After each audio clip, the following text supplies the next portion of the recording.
Machado, and I live in Centerville and grew up in Hyannis.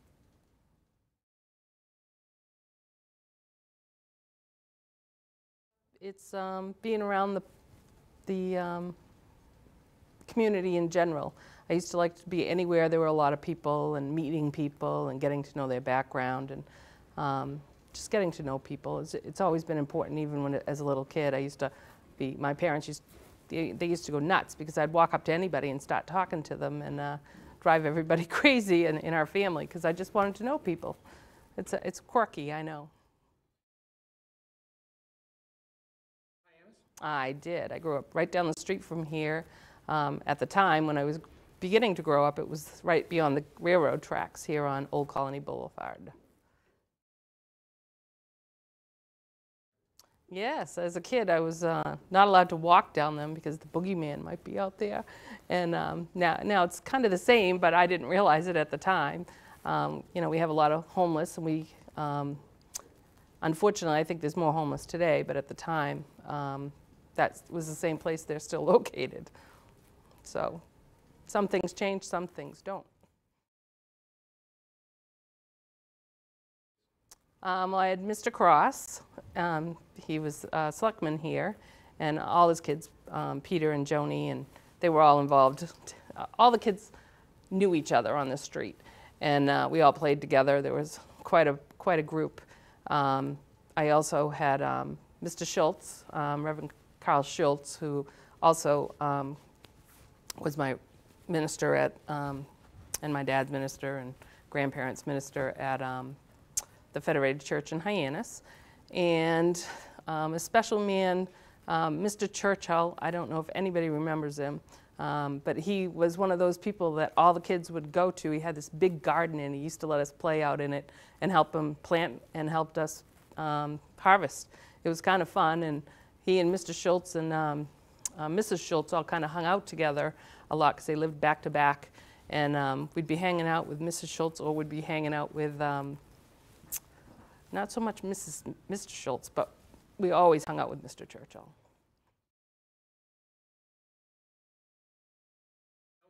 Oh yeah, well, Irene, I believe Irene babysat for a while, and then Sandy Eiler's daughter, I can't even remember her name, also used to babysit. I think it was Irene, and we also lived near the Robbinses. The Robbinses ran Colonial Candle at the time. He was the manager of Colonial Candle, and it was a very close-knit. I mean, the mothers were always together. They'd have tea, it seems like every afternoon. They'd all get together and all the kids in the neighborhood would hang out at one of the homes on the street. It was fun. I graduated in '78, and I had a good time in high school. I was very focused on going to school in like 6th grade and 7th grade. Mrs. Story, I don't know if you remember Mrs. Story, but she was the PE teacher, and I had her in elementary school, in middle school, and then I had her again once at Barnstable High School. And she was a big influence growing up in making me want to really go into physical education as a teacher. And then when I got to the Cape Cod Community College, and I found out there was a recreation degree, which I didn't know there was at the time. I ended up going that way, and that was Mr. Foster at Cape Cod Community College that really helped find my direction, give me a direction, and I never even realized there was, and I'd been working with the recreation department since I was 16 and didn't even know there was a major.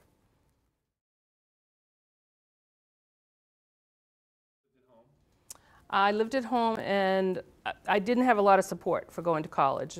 My family, I would say most of our family was not, no one had gone to college, quite honestly, in our family. And it wasn't something that our family promoted in any way. And I wanted a degree because I wanted to go into, into some sort of physical education, and you can't do that unless you have the degree. So I worked 3 jobs and put myself through school. Oh, it was the only way I was going to be able to afford it because I couldn't afford to stay. But I did stay with a friend when it got really challenging at home. my parents were good, loving people, but they felt it was time for me to go out and get a job and pay for myself. I had my high school education and I had my diploma, and it's time to get out in the world and work. But I went a different way, and I'm very proud of the fact that I got that different way. I went to Bridgewater State College. They have a physical education major with a concentration in recreation, so I was able to fulfill my dream. And the only place I wanted to go was back to Barnstable. So as soon as I got back, I found out that I was still working for the recreation department anyway. While I was in school, I would come home a lot and work for recreation, and learned a lot from Jane Imfong, who was one of the program coordinators at the time, and she really challenged me. She actually ended up being a BU recreation teacher, well, I should say professor at BU. So I was getting double education, hands-on work, plus an opportunity to get a college education. And I didn't commute. I ended up staying in school. I ended up working there as well as at home. I tried to fit it as much as possible so I could come up with the money. I had sold my car even to finish. This is awful, but I sold my car so that I could go to 4Cs for my last semester because I didn't have any money left. David Curley is one of the nicest men, a great mentor. I miss him. I'm going to get choked up because I really miss him a lot.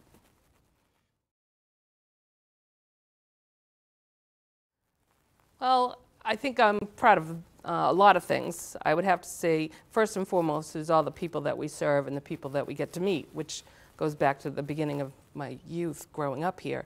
I've met so many amazing people. And the youth, we hire mostly youth, but we hire a lot of, I would say, semi-retired because they're working for rec. And the combination of those two is the most fabulous thing to watch, because you see our older helping the younger learn how to work.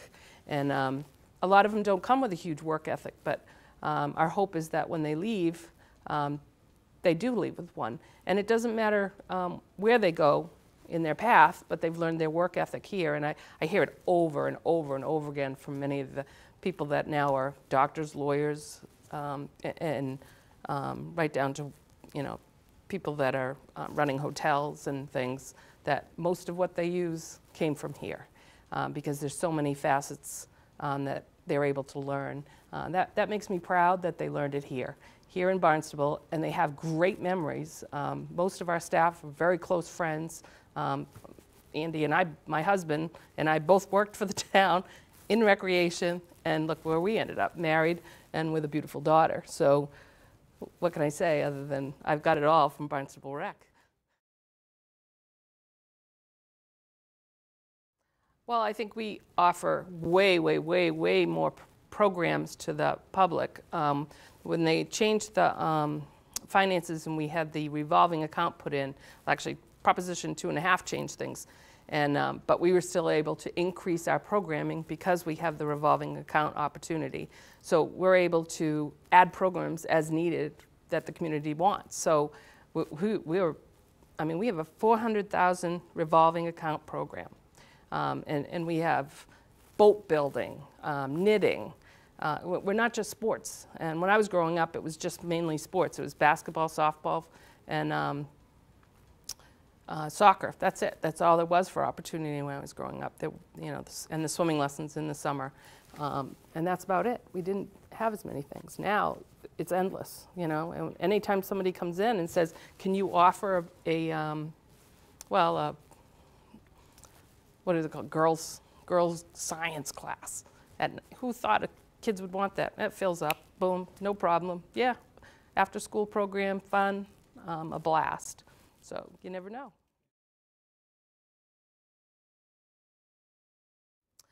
Ooh, I couldn't even tell you. I mean, we average about 125 youth that participate in the 10 to 13 year age. And that was the initial program, was 10 to 13. It's currently, we added an extended youth program for 14 to 18-year-olders. and that fills up with 16 kids. So we're able to service a few more kids in the program. We tried to do adult for like 5 years, and unfortunately the first year it filled, and then after that it just didn't work anymore.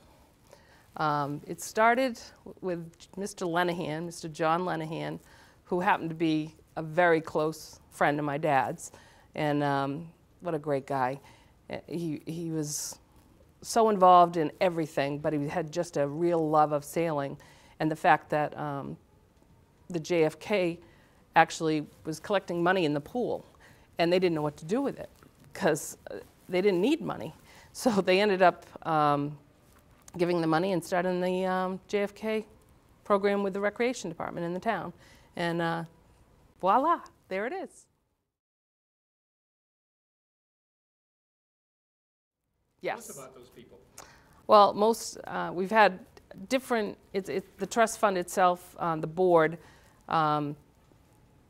Judge Murphy was, Judge Murphy, no. Yep. Yeah, it was Judge Murphy that was, I think, a spearhead with Senator Kennedy and a bunch of the family, and Mr. Lenahan. I'm trying to think who else was on the board back then. But anyway, they've had a legacy almost on this board in that, you know, each family member has stood up and stayed involved so that we have some consistency, and it's been nice. But Larry Mr. Murphy, yeah, I can't say Mr. Murphy because they're all Mr. Murphy, but Larry just retired and his son has taken over. So that's kind of a nice thing. Someday I'd like to see Sean McNulty be involved, as he's the grandson of Mr. Lenahan, and that would be a nice thing to add to the board. Either one. Oh, I would have to say the All-America City. That was the most unbelievable, I just can't even express how I felt the day that we won the All-America City, because before we heard that we'd won, it was kind of like, oh, first-year people, we didn't, you know, we weren't really sure, and we didn't expect it because it's our first year out. And for us to be named an All-America City, and it was just overwhelming, and it was overwhelming for the group, I think, as well. Everybody was crying and laughing and hugging, and it was crazy. But at the same time, it was getting there. I think that really drew a strong community feeling. And a lot of people didn't know each other, and it was kind of nice to get together with a bunch of people that you didn't know and share that experience. And all of the people that were involved loved Barnstable, sincerely loved Barnstable. You could feel it from each person. It's nothing like I've ever felt before. And you know, I was involved in the Cape Cod Swim Club, and I'd win a lot of, I was a pretty good swimmer growing up, and it wasn't like that. It wasn't like that, because it was a community win, a real, you know, you could have your team win, and this was a real unbelievable team win. I can't say it enough. Yeah, it was a great experience. And one of the things that I really remember while we were out there was all I wanted to do was swim in the Pacific, because I've never been much of anywhere. So I convinced a whole slew of everybody to go down to the beach. So David Lawler had rented a car while he was there. So we all, as many of us that could, climbed into his car, and then someone else went and rented another car, so that there were more people that were. So I'm probably the only person in the water at the time, and everybody's watching me. I was having a blast out there. The water's warm. It was really nice, big waves, body surfing. And then I remember Mark Milne saying, "I'm going," and then everybody got off the beach and started body surfing. So it was pretty fun, and it was a good experience, and one that I'll remember forever. Yeah, it's always, I don't think it's something that will go away. I'm very passionate about the town, and very, very passionate about our youth. I think one of the things that I see them getting stronger, and it's a weird thing to explain, but I think that the different communications that we have now, the Facebook page, and there's a lot more communication that can happen now with youth than could happen in the past. So I think that gives them a stronger voice.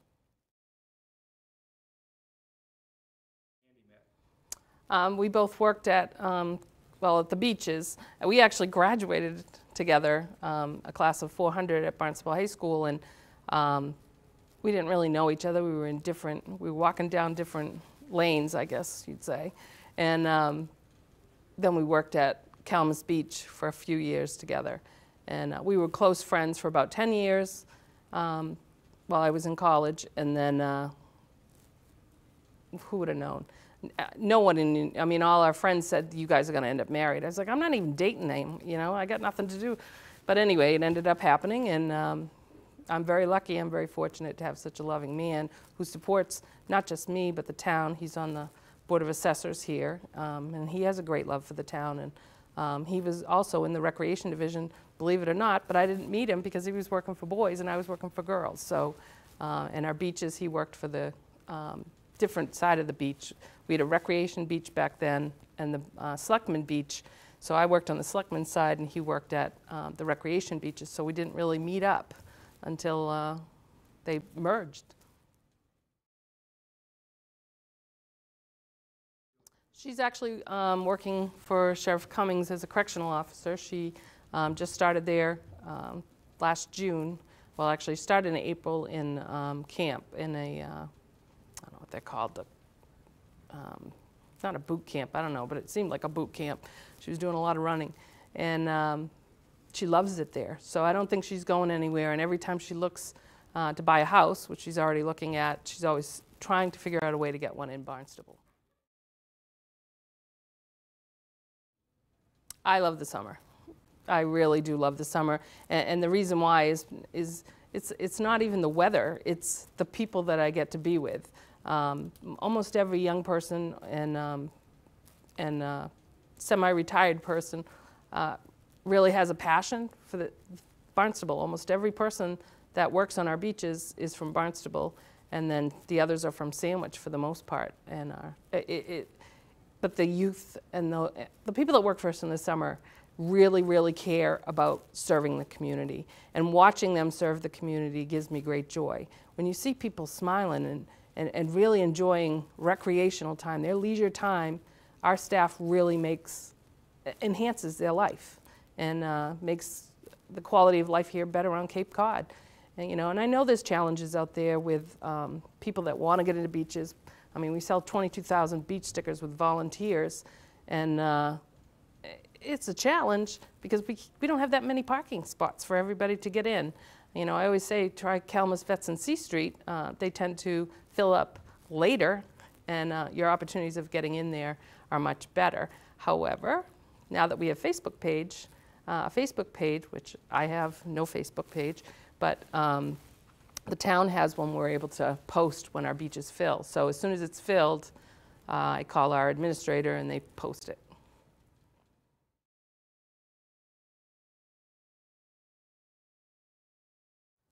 Well, I think it was redundant. The town was paying different rates for recreation. They were paying, well, I can tell you that I started, this would be crazy frowned upon now, but I started at $185 an hour as a female, and men got $210, and females had to get an additional certification for water safety, had to be water safety instructor, whereas you know, everybody, and then you look at recreation side, and that was even lower. So it's nice now, but because everybody's treated the same.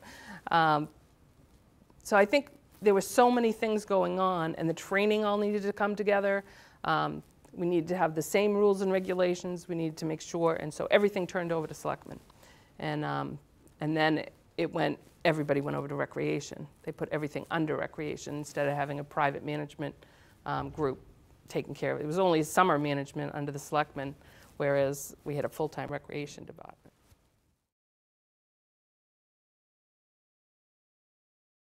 Oh, don't do that to me. You can't ask me who I like the best, but I have to say, I'm very, those that have been there and the time that they've put in and the efforts that they've put in and the dedication, the longer they've been there, the more that I love them. Of course, I have Kathy, who's been there for quite some time, and Joey actually was on the panel that hired me many years ago, and then Kevin used to actually work for the Recreation Division under me, and this is a funny story. He got a business degree, And I kept saying to him, I don't understand it. You're a gifted swim instructor. I said, so you've got an educational thing that's in you. And I said, but, follow your path if that's what you think it is.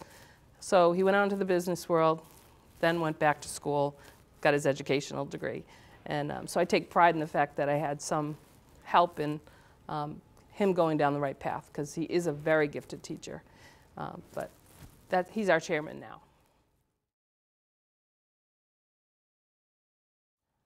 I think you probably know this. It's going to be Kelmus Beach. I've grown up there. That's been a refuge, actually, when I'm in a challenging situation. It's a place where I love to go to walk. It's a place where I like to go and sit and read a book. There's so much space there, and you can find your own little niche down there. And growing up there, that's one of the things I brought back, actually. We used to have a swim meet when I was growing up under the selectmen's speeches, and somehow when it went on to recreation, it disappeared. And that was one of the first things that I changed, was adding back in the all inter-beach swim meet, which all the beaches get together and compete for a day. Each beach wins, whoever wins the little prize they get for their beach, and I have to say, every beach has won. In the last 4 years, every beach has won.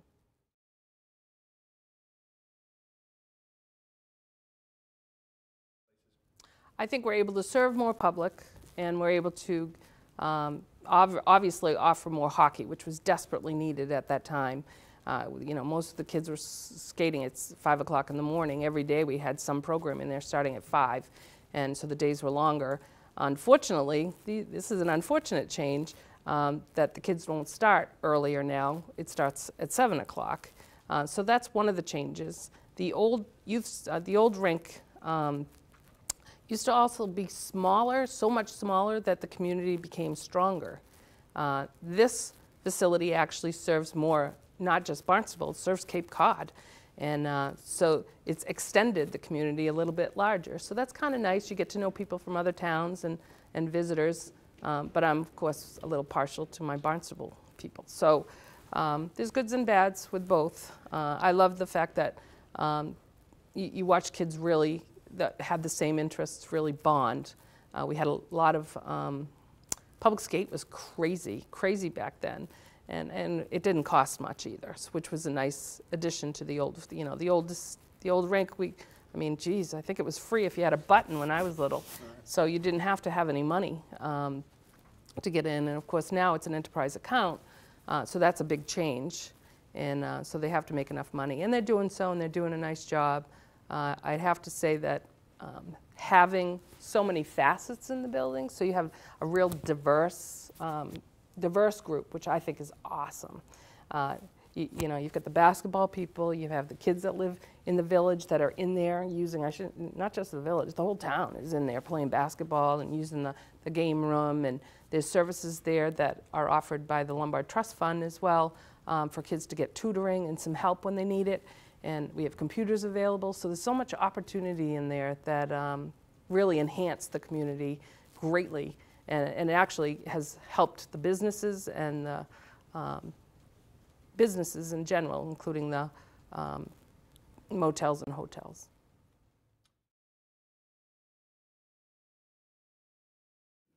I knew you were going to ask this question. I would have to say the biggest challenge is kids getting information too quick, not communicating as well as they should be able to at their age.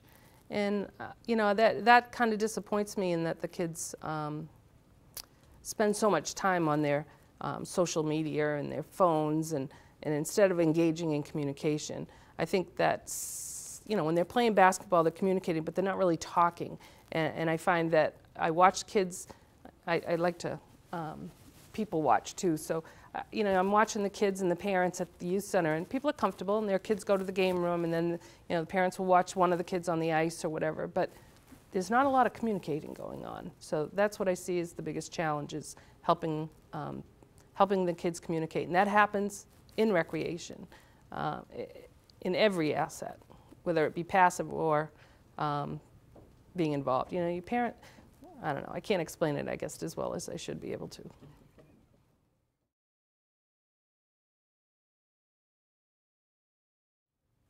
the youth, I think it's starting, the youth become stronger and their voice be more heard. I see the council this year, especially really going out of their way. Jen Cullum's leading the way, and Jan Barton started it, but I think that they seem more open to listening to the kids and really engaging the kids. So that's a first place to have it, the communication help that's needed right from the top all the way down. Barnstable's strong as a community, and listening to every voice is important. So I love seeing it not just at the schools, that being learned, but I also think it's great for the whole community. Having a youth commission has really enhanced the community for the kids.